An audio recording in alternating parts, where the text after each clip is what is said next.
Welcome back. Well, we are in peak pie season right now, but after Thanksgiving and so many holiday parties, a lot of us have had our fill of pie. Instagram baking star Lauren Coe of Loco Kitchen showed us how to make a perfect tart.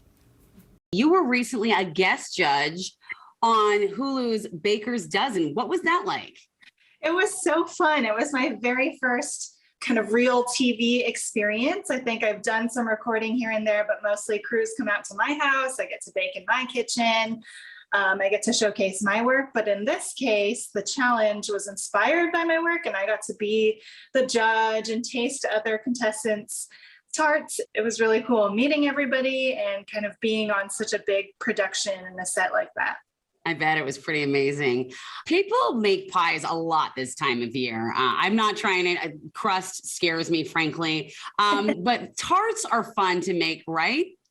Yeah, I think it is definitely peak pie season, but tarts are not to be overshadowed. I think they can be a good way for someone to offer a really cool looking and delicious dessert without kind of investing maybe the full day of work or the hours that it might take to make a pie. They're a little simpler, they come together a little quicker, and good way to infuse color and flavor into a dessert. Yeah, I like this. You have 4 fun ways to top a tart. Let's talk about it. Yeah, I have 3. So first I have this cinnamon cream apple tart, which is a great way to take advantage of this kind of fall, winter produce, especially here in Washington with all these beautiful apple varieties.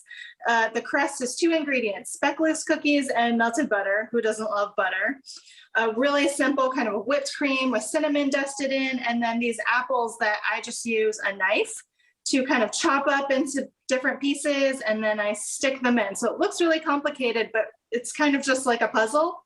And then I'm going to turn my camera down a little bit and angle them down and show you the 2 other ones. Those are beautiful. Thank you. I've got a blood orange curd tart here with dragon fruit and golden kiwi and kind of my signature geometric design. And this is just using geometric cutters. So I just slice up the fruit, punch out these squares, slice them in half, and then place them on the tart. So again, looks really complicated, but actually super simple to execute.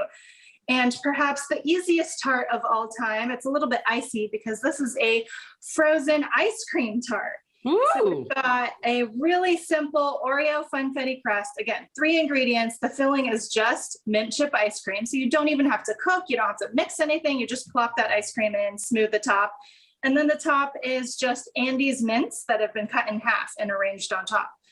So, you know, super simple. If you're maybe a baking novice, but still want to dabble in something that looks really nice, this is a great place to start. I'm already drooling right now. I got to tell you. So, you know, I said you had 4 pie toppings, and the 4th one is my mouth when I eat it. Your pies always look awesome. Like Pieometry is just such a beautiful book to see. For people who aren't bakers, though, what's advice that you have for them to get started? My first piece of advice is always to just jump in. I think that pies and tarts maybe have a really intimidating reputation, but you learn by doing, or at least I learned by doing. And there's no such thing as a baking failure. It's just a baking learning experience. And I feel like most of what I've learned about working with dough and fillings and these designs is just by doing it over and over again. And, you know, sometimes things don't turn out exactly as you envision, but you learn from that for the next bake session.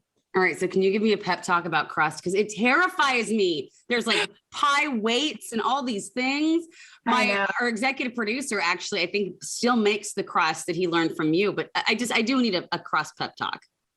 So for tarts, it can be really simple, like this cinnamon apple tart. I put speckless cookies in the food processor, or you put them in a Ziploc bag and like bash the crap out of them, or bash them to smithereens. And then you just drizzle in some melted butter until it starts to come together, and you press it in the tart pan and bake it for 5 minutes. So that seems approachable to me. I'll work on pie dough later. Oh my gosh, Lauren, it is always such a pleasure to talk with you and see the beautiful things that you have created, but really, truly for inspiring us who may be fearful of the pie to get involved. Thank you for having me. Again, nothing to be fearful of, only delicious, beautiful things ahead. Yummy.